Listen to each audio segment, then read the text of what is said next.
మమ్మల్ని అందరి స్థలములో ఒక జన సమూహముగా ఇశ్రాయేలు ప్రజలను మోషే ఏ రీతిగా నడిపించారు, ఈ రాత్రి నీ సేవకుల ద్వారా మమ్మల్ని నడిపించారు.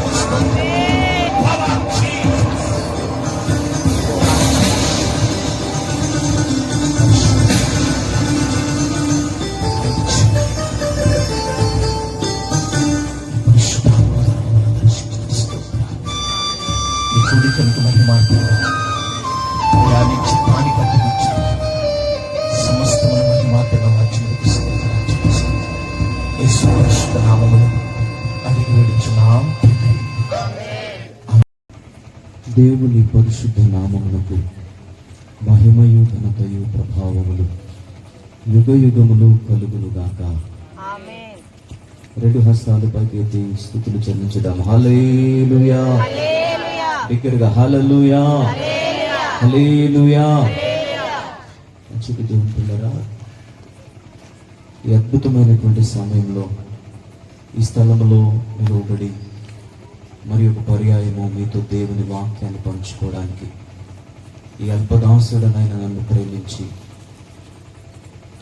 ఈ గ్రామంలో సువార్త ప్రకటించడానికి మొదటిగా అవకాశం ఇచ్చిన, నన్ను ఎంతగానో ప్రేమించిన నా దేవుని నామం పేరిట ఆయనకు కృతజ్ఞతలు చెల్లిస్తూ ఉన్నాను. అదేవిధముగా నన్ను ప్రేమతో ఆహ్వానించిన మా ప్రియ సహోదరులు దయాకరాన్ని బట్టి, అదేవిధంగా సహోదరిని బట్టి, వారి కుటుంబాన్ని బట్టి, సంఘాన్ని బట్టి హృదయపూర్వక వందనాలు తెలియజేస్తూ ఉన్నాను. ఇక్కడ చేరి ఉన్న మీ అందరికీ కూడా నా హృదయపూర్వక వందనాలు. నా వెనుక అనుభవజ్ఞులైనటువంటి దైవజనులు, మరి దేవుని చిత్తం ఏమిటో నాకు అర్థం కాలేదు, కానీ అల్పదాసుడనైన నాకు ఈ సమయం ఇచ్చినందుకు నా హృదయం ఎంతగానో దేవునికి కృతజ్ఞతలు చెల్లిస్తూ ఉంది. దేవునికి స్తోత్రం. హల్లెలూయా. ప్రియులారా, ఈ రాత్రి దేవుని వాక్య భాగాన్ని మనము నాకిచ్చిన సమయంలో క్లుప్తముగా జ్ఞాపకం చేసుకుందాం.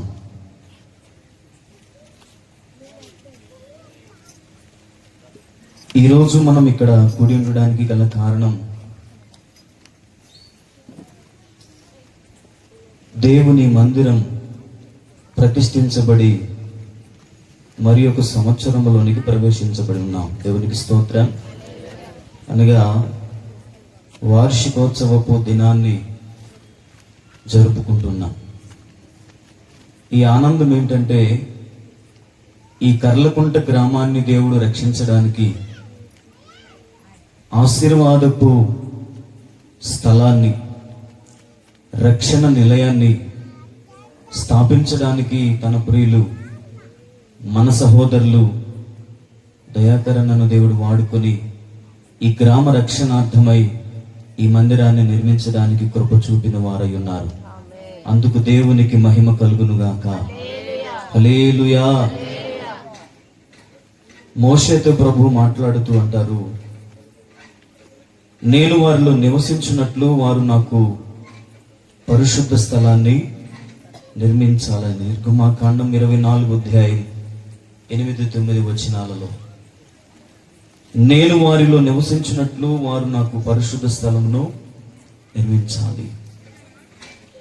భక్తుడైనటువంటి దావీదుకు ఒక తాత్పర్యం కలిగింది.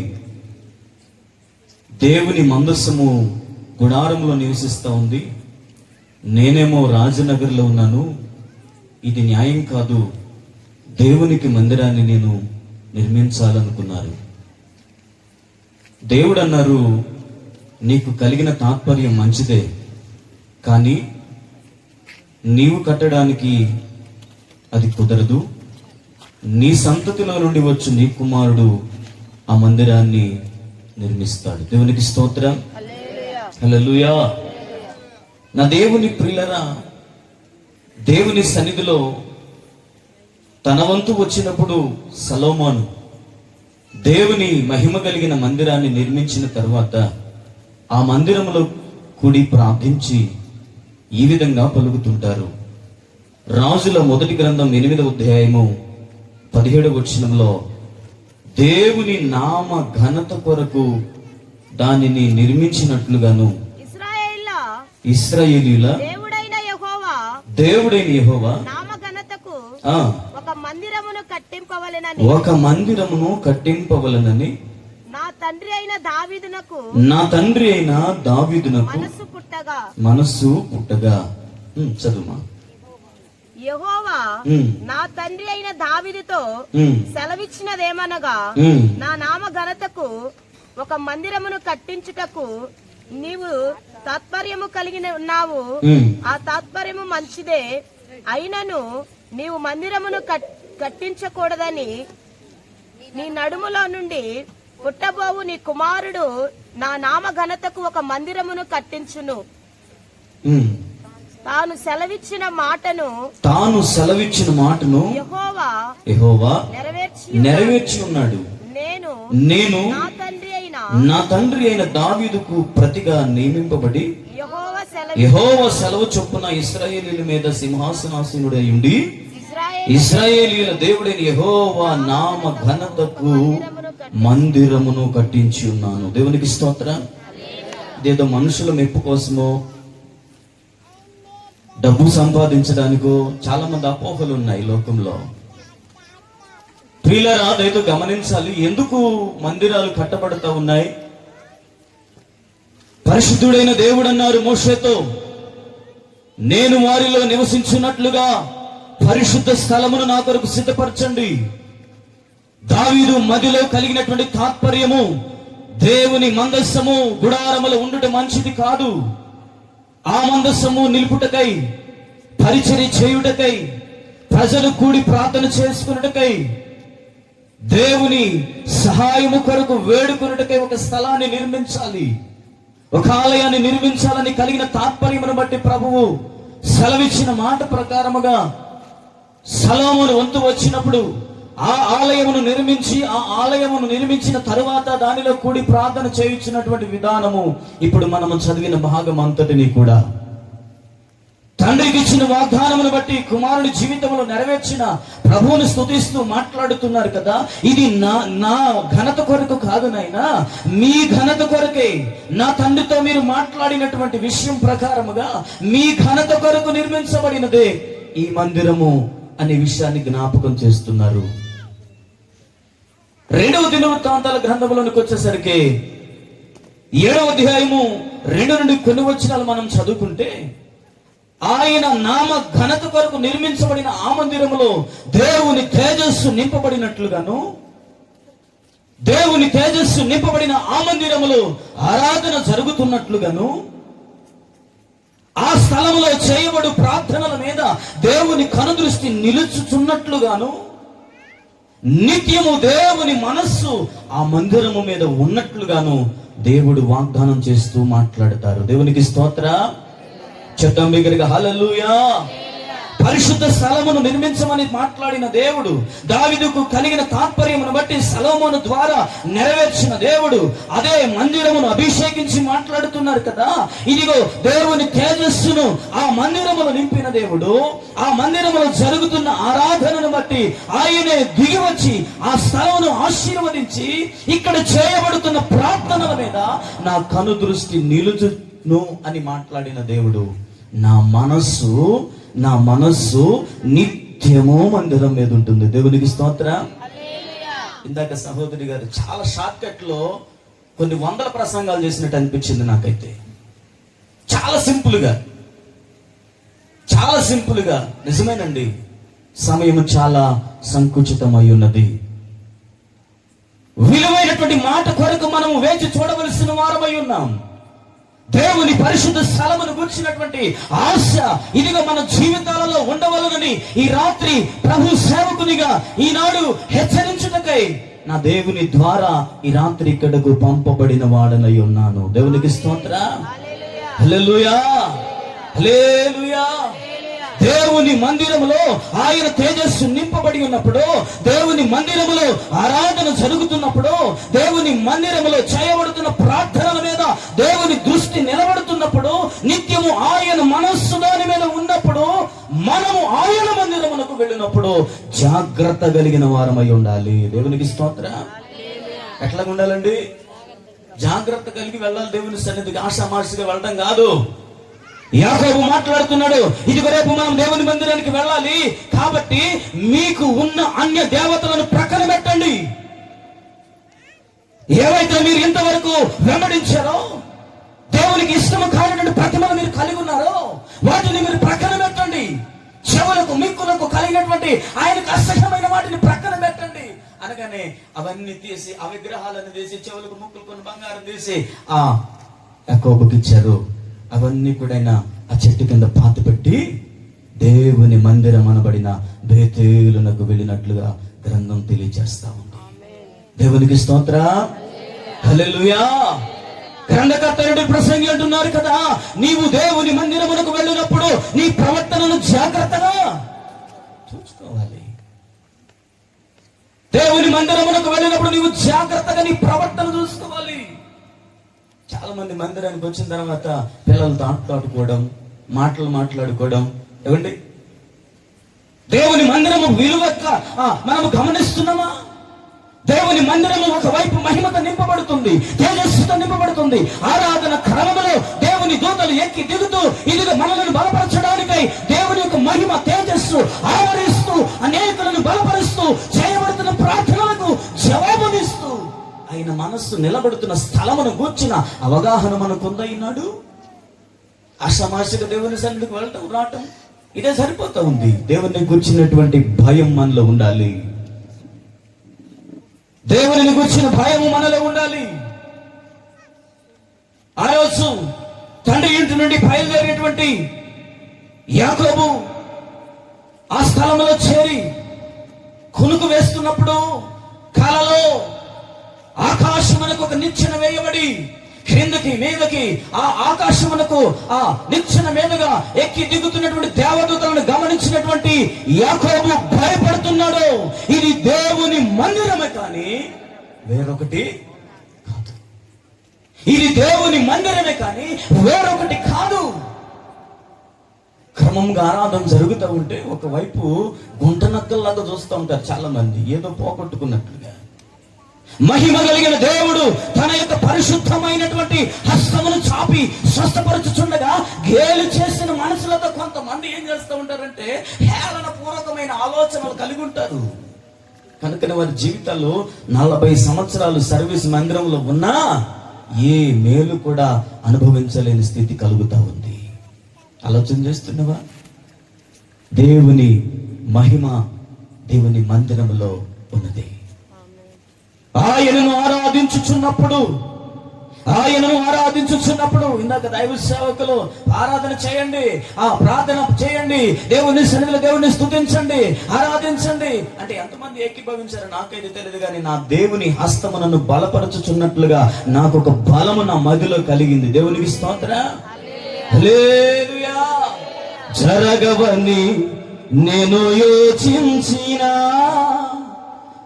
భీకర కార్యములనే చేసేనా, జరగవని నేను యోచించినా భీకర కార్యములనే చేసేనా.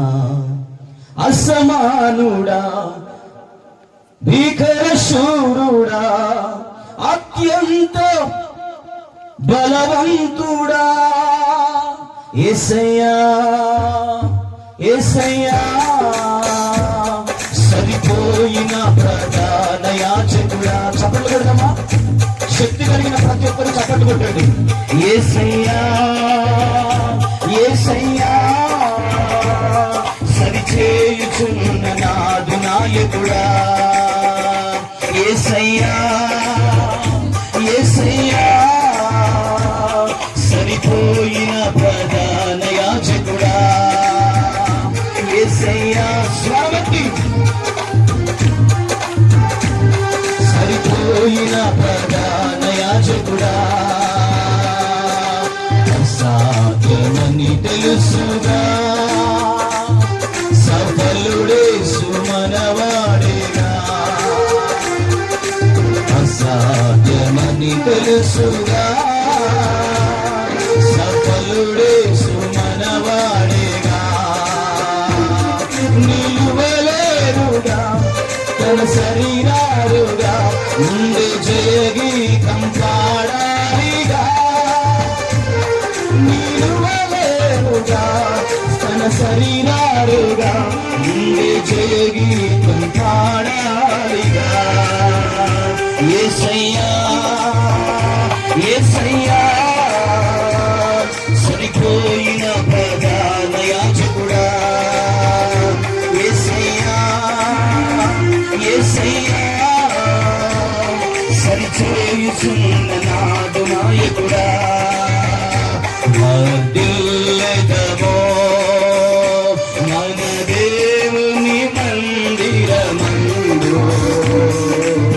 నాటబడిన భారమై వర్ధిల్లెదమో మన దేవుని నాటబడిన భారమై నీతిమంతులమై మోవేయుడమో నీతిమంతులమై మోవేయుడమో యేసు రాకము జయము మనకు జయమే స్తుతి స్తోత్రములు జయము మనకు జయమే హల్లెలూయా హల్లెలూయా.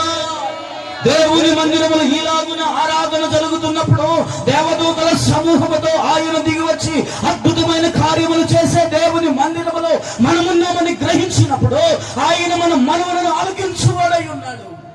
ఆయన మందిరములో మనము భయముతో ప్రవర్తించినప్పుడు మనల్ని మనము శుద్ధి చేసుకుని ఆయన మందిరములకు వెళ్ళినప్పుడు ఆయన యందలి కలిగిన భయమును బట్టి మనలో వచ్చిన మార్పును బట్టి మనలను సరి చేసుకోవాలన్న కలుగుతున్న ఆ యొక్క ఆశను బట్టి మన జీవితాలను పరిశోధిస్తున్న దేవుడు హృదయ అంతరంగములను పరిశీలిస్తున్న దేవుడు ఇదిగో హన్నాను దర్శించినట్లుగాను ఆయన మనలను దర్శించు దేవుడై ఉన్నాడు. హల్లెలూయా హల్లెలూయా. ఆమె నిందను ఎవరు తీసివేయలేకపోయారు. తన భర్త అంటున్నాడు కదమ్మా, నేను ఎంతమంది బిడ్డలకు సరిపోతాను, నేను నీకు సరిపోనా, నీ నింద ఏమిటి, నీ బాధ ఏంటి, నీకున్న కష్టం ఏంటి, నేను నీకు సరిపోనంటే ఆమంటది కదా, నీవు కాదు నేను నా మీద నింద తొలగించగలిగిన వాడు నన్ను సృజించిన నా దేవుడు మాత్రమే. హల్లెలూయా హల్లెలూయా. దేవుని మందిరమును గూర్చిన ఆ యొక్క ఆశలను భక్షించుచున్నదని భక్తుడు మాట్లాడినట్లుగా ఈనాడు మనము దేవుని సన్నిధిలో ఆసక్తి కలిగిన వారమై ఆయన ఆలయమును ప్రవేశించినప్పుడు అది దేవుని పరిశుద్ధ స్థలం అని గ్రహించాలి. అది దేవుని మహిమతో నింపబడిన స్థలం అని గ్రహించాలి. అది దేవుని సన్నిధిలో ఇదిగో మనకు మహిమను తేజస్సును అనుగ్రహించు స్థలం అని గ్రహించాలి. అద్భుతమైన ఆరాధన స్థలం అని గ్రహించాలి. దేవుని సన్నిధిలో ఆయన మనస్సు దాని మీద ఉన్నదని గ్రహించాలి. అప్పుడు నీవు చేయు ప్రార్థనలకు ఆయన జవాబును అనుగ్రహించు దేవుడై ఉన్నాడు. అన్న అనుకుంది, నేను వెళ్ళి అక్కడ ప్రార్థన చేస్తే నాకున్న ప్రతి నింద తొలగిపోతుందని విశ్వసించిన ఆమె భయభక్తులతో దేవుని మందిరాన్ని చేరుకున్నప్పుడు తన మీద ఉన్న నింద కొట్టివేయబడింది యేసు నామములో. హల్లెలూయా హల్లెలూయా హల్లెలూయా. కనుక నా దేవుని ప్రియులరా, దేవుని మందిరము అనగా పరిశుద్ధత కలిగిన స్థలము, దేవుని మహిమతో నింపబడిన స్థలము, ఆరాధన జరుగు స్థలము, ఆయన కనుదృష్టి నిలిచిన స్థలము, ఇదిగో మన ప్రార్థనలను ఆలకించే స్థలము, ఆయన మనస్సు నిత్యము నిలిచే స్థలము. ఆయన మందిరమునకు వెళ్ళినప్పుడు మనము జాగ్రత్త కలిగి ఇదిగో మనలను మనము శుద్ధి చేసుకుని ఆయన యందు భయముతో ఆ మందిరములో అడుగు పెట్టాలి. అదే విధముగా ఆ మందిరములో మనము ఏ విధముగా ఉండాలంటే చదవండి పరిశుద్ధ గ్రంథంలో సంఖ్యాకాండము 24వ అధ్యాయము 6వ వచన భాగం. సంఖ్యాకాండము 24వ అధ్యాయము 6వ వచన భాగం.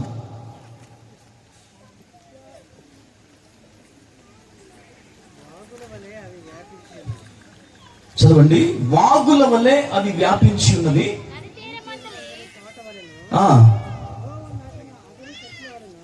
అగరు చెట్ల వలను నీళ్ల యొద్దనున్న దేవదారు వృక్షము వలను అది ఉన్నవి. దేవునికి స్తోత్రం.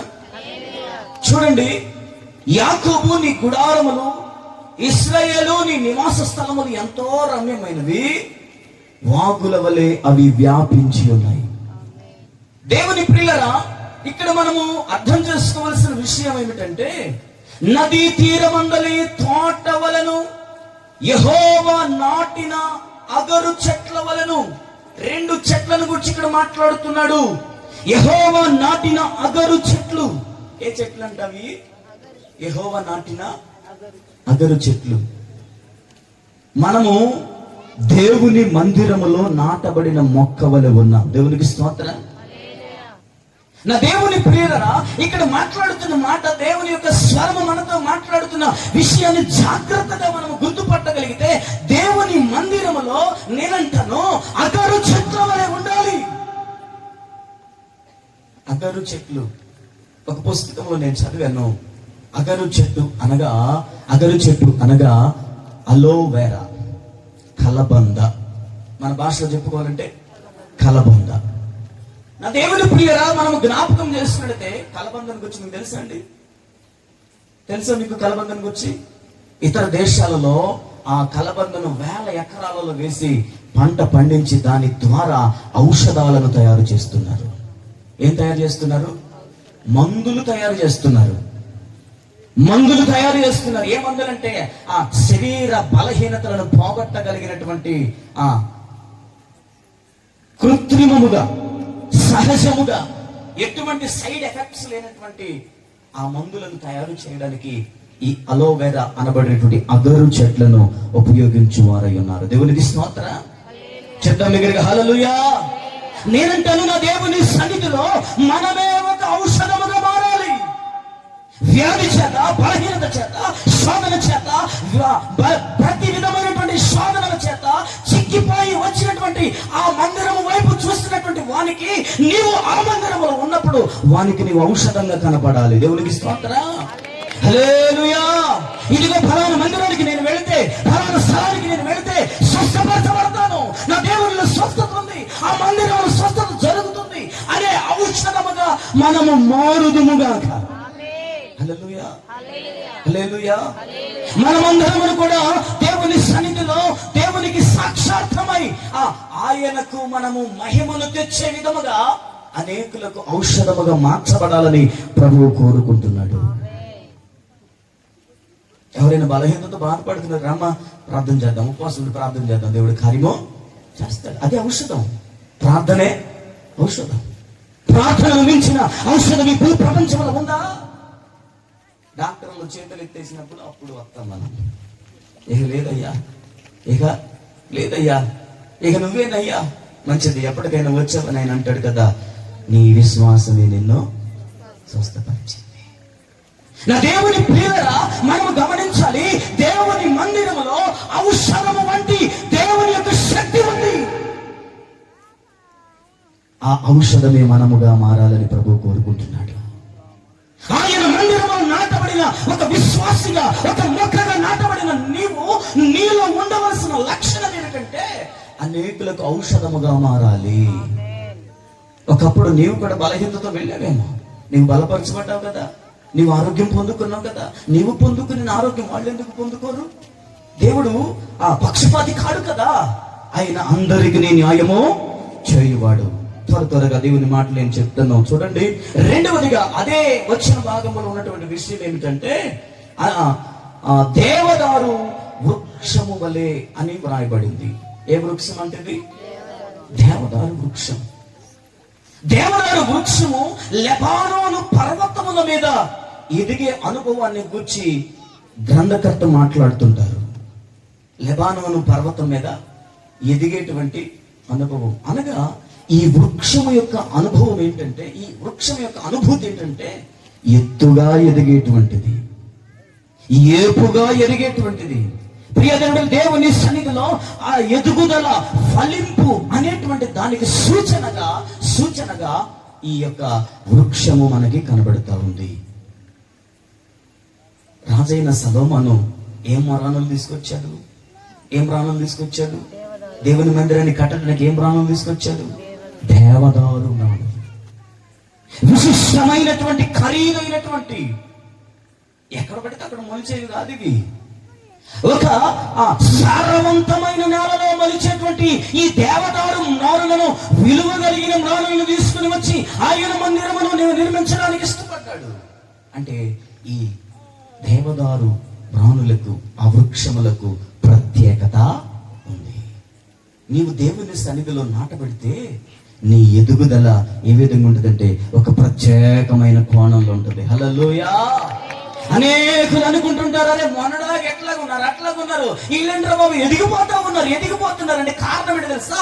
వారు దేవుని మందిరంలో నాటబడ్డారు, దేవుని మహిమలో వారు నివసిస్తున్నారు, దేవుని భయం కలిగి జీవిస్తున్నారు, దేవుని కాపుదలో ఉన్నారు, దేవుని కనుసన్నలలో వారు ఎదుగుతున్నారు. ఎక్కడ వరకంటే పర్వతముల వరకు ఎదుగుతున్నారు. చప్పట్లు కొడుతూ దేవుని నామమును మహిమపరచుదాం. నీ ఎదుగుదలను ఈ లోకము అధికారి ఆపలేడు. నా యేసు నామములో ఆ ఎదుగుదలను అడ్డుకుంటున్న ప్రతి దురాత్మల కారకాన్ని యేసు నామములో లయపరచబడును గాక. హోలీ స్పిరిట్, దేవుని మందిరములో నాటబడిన నీవు ఎదిగే అనుభవాన్ని కలిగి ఉండాలి. రెండవదిగా చూద్దాం మూడవది హోషేయ గ్రంథం 14వ అధ్యాయం 8వ వచనం. హోషేయ గ్రంథం 14వ అధ్యాయము 8వ వచనం. త్వరగా హోషేయ గ్రంథం 14వ అధ్యాయం 8వ వచనం.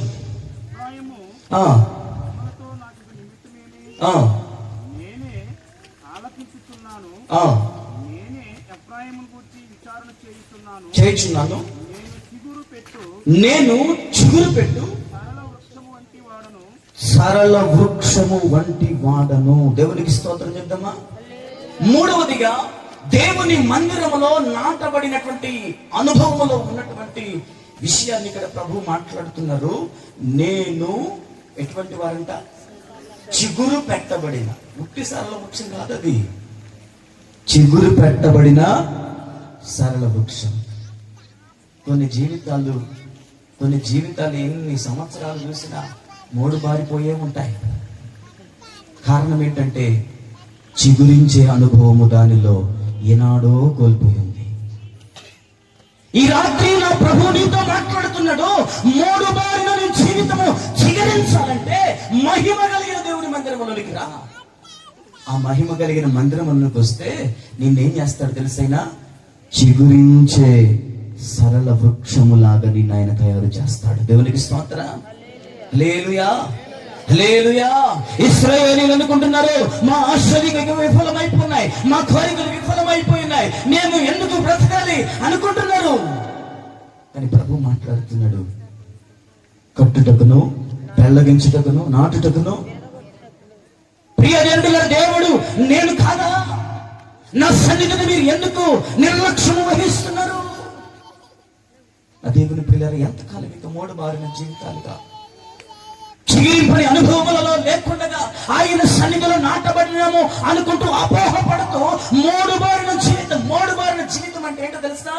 10 సంవత్సరాలైన ప్రార్థనకు వచ్చినా ప్రార్థన చేయక అంటే యేసయ్యా తండ్రి, యేసయ్యా తండ్రి, ఇదే తర్వాత మనం రాదు. ఎందుకంటే ఆ మొక్క చిగురించట్లా, ఆ మొక్క నీటిని పీల్చుకొని ఎదగట్లా, ఆ మొక్క నూతనమైనటువంటి శక్తిని పొందుకోట్లా. చిగురించడం అంటే ఆ దినమే దానిలో నుండి పుట్టినటువంటి ఒక నూతనమైన ప్రత్యేకమైన అనుభవం రావాలి. దేవునికి స్తోత్రం. హల్లెలూయా. అంతరంగ పురుషుడు దినదినము ఏమి చేయబడాలి అంటున్నారు? నూతన పరచబడాలి, చిగురించాలి. బాహ్య పురుషుడు కృషించిపోతున్నా, బాహ్య పురుషుడు బలహీనమైపోతున్నా, బాహ్య పురుషుడు మరణములకు చేరువవుతున్నా, లోపట ఉన్న అంతరంగ పురుషుడు ఏమవ్వాలి? దినదినము సరళ వృక్షము వలె నూతన పరచబడినటువంటి చిగురించిన అనుభవము మనలో కలగాలి. అదే ప్రార్థన, 10 నిమిషాల ప్రార్థన, ఆ అధ్యాయమే. ఏమండి, ఏం పాస్టర్ గారు ఏం వాక్యం చెబుతుండే అర్థం కాదు. ఎందుకు అర్థమైద్ది? దేవుని ఆత్మ పొందుకుంటే కదా. దేవుని ఆత్మ స్పర్శను నువ్వు అనుభవిస్తే కదా. పరిశుద్ధాత్మ తాకిడి అందరిని అలుముకొని ఆయన తాకుతున్నప్పుడు, వారు అన్య భాషలతో నింపబడుతున్నప్పుడు, వారు దేవుని వరములతో నింపబడుతున్నప్పుడు, వారు ఫలములతో అభివృద్ధి చెందుతున్నప్పుడు ఏమాత్రం ఇట్లాగే ఉండదు. అంబేద్కర్ బొమ్మల అనకూడదన్నమాట. అయితే నన్ను క్షమించండి, ఇంత కాలం ఇంకట్లా ఉంటాం. ఒక శశివని ఎంతకాలం ఉంటామండి? 3 బారిన ముఖ్యమని ఎంతకాలం ఉంటామండి? నా ప్రభువు కోరుకుంటున్నాడు కదా, నీవు ఆ దేవుని మందిరంలో చిగురు పెట్టినటువంటి అనుభవము కలిగి, నూతన పరచబడినటువంటి అనుభవము కలిగి ఆయన సన్నిధిలో ఆ సరళ వృక్షము వలె ఎదుగుదువుగాక. 4వదిగా చివరిగా కీర్తనల గ్రంథం 52వ అధ్యాయం 8వ వచనం. నేనైతే దేవుని మందిరములో పచ్చని ఒలీవ చెట్టు వలె ఉన్నాను. ఎట్లా ఉన్నారంట? పచ్చని ఒలీవ చెట్టు వలె ఉన్నారంట. ఎవరు? భక్తుడైనటువంటి దావీదు గారు. నేనైతే దేవుని మందిరములో నీవెలా ఉన్నావు? అగోరు చెట్టు వలె ఉన్నావా? ఇదిగో నీవు ఔషధము వలె ఉన్నావా? లేక దేవదారు వృక్షము వలె ఇదిగో ఎదిగే అనుభవంలో ఉన్నావా? లేక సరళ వృక్షము వలె చిగురు పెట్టే అనుభవంలో ఉన్నావా? దావీదు అంటాడు కదా, నేనైతే దేవుని మందిరంలో పచ్చని ఒలీవ చెట్టు. పచ్చని చెట్టు అంటే బతికిన చెట్టు. దేవునికి స్తోత్రం. ఒలీవ చెట్టు 1000 సంవత్సరాలు జీవించగలదండి. ఎన్ని సంవత్సరాలంటే దానికి ఎన్ని సంవత్సరాలే అంతం అనేది లేదు.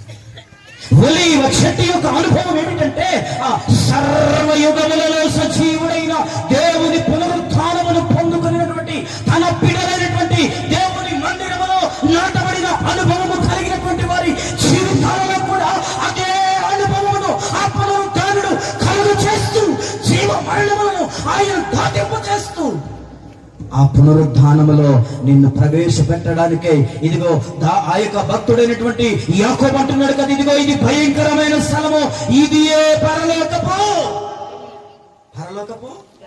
గవిని. దేవుని మందిరం ఏంటది? పరలోకపు గవిని.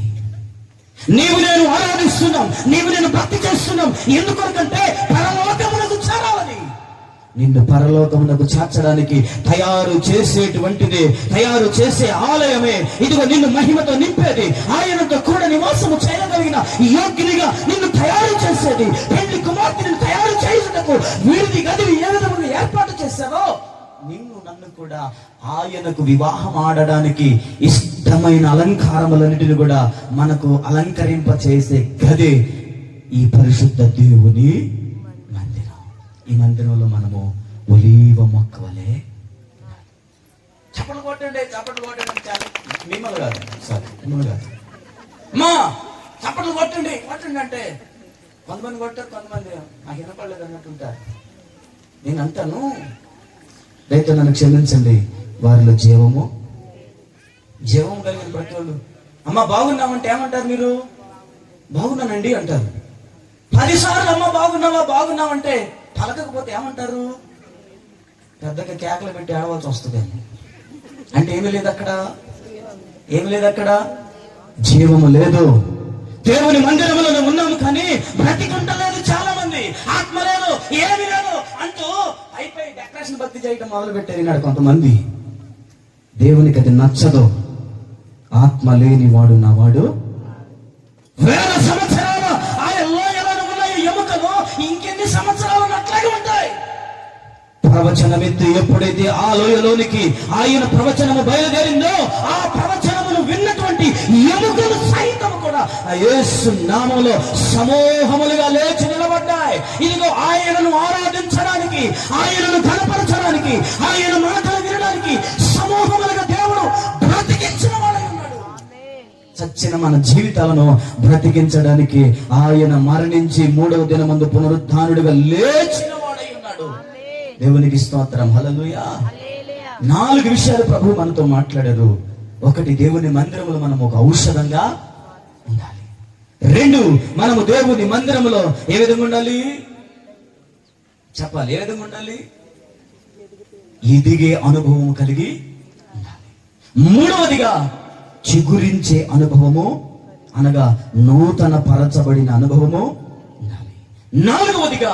నాలుగవదిగా జీవము కలిగిన వారమై, దేవుని పరిశుద్ధ గ్రంథములో దేవుని మాటలు తెలియజేస్తూ ఉన్నాయి. మీరు దేవునికి ఆలయం అయ్యున్నారని ఎరుగరా? మనము దేవుని సన్నిధిలో జీవము కలిగిన దేవునికి మనము ఆలయమై ఉన్నాము. గుర్తెరగాలి. కర్లగుంట గ్రామ వాస్తవ్యులారా, దూరాన సమీపాన నా దేవుని మాటలు ఆలకిస్తున్న నా దైవ జనాంగమా, ఆలకించండి. ఈ రాత్రి మీ కొరకే ఈ విలువ కలిగిన సువార్త. ఎవరిని కూడా రక్షించబడకుండా ఆ నరకాగ్నిని తప్పించుకోవాలనేటువంటిది దేవుని సంకల్పమై ఉంది. నీవు విడవబడకూడదనే దాసుని యొక్క ప్రయాస. పరలోకపు కవిని అయ్యున్న ఈ మందిరమును నీవు విడిచిపెడితే, నిర్లక్ష్యం చేస్తే నీకు ఆ నరకం అనేది తప్పదు. ఆ దినమున అగ్ని ఆరదు, పురుగు చావుతావు. ఎందుకు నిర్లక్ష్యం చేస్తున్నావు? మందిరములో ఉండి మందిరములో లేక ఏ విధంగా నీవు మరి ఉన్నావో నాకైతే తెలీదు. నా దేవుడు మాట్లాడుతున్నాడు. ఈ రాత్రి నిశ్చయముగా మనమందరమును కూడా ఆయన మందిరములో ఔషధములుగా మార్చబడదుముగాక, ఆయన మందిరములో అభివృద్ధిని చెందుదుముగాక, ఆయన మందిరములో నూతన పరచబడుదుముగాక, ఆయన మందిరములో జీవమును పొందుకొని అనేకులకు ఆ జీవమును సంపాదించడానికి ప్రార్థనా పరులముగా మార్చబడుదుముగాక. హల్లెలూయా, హల్లెలూయా. ఆరాధన, స్తుతి, ఆరాధన, ఆరాధన, స్తుతి, ఆరాధన నీవే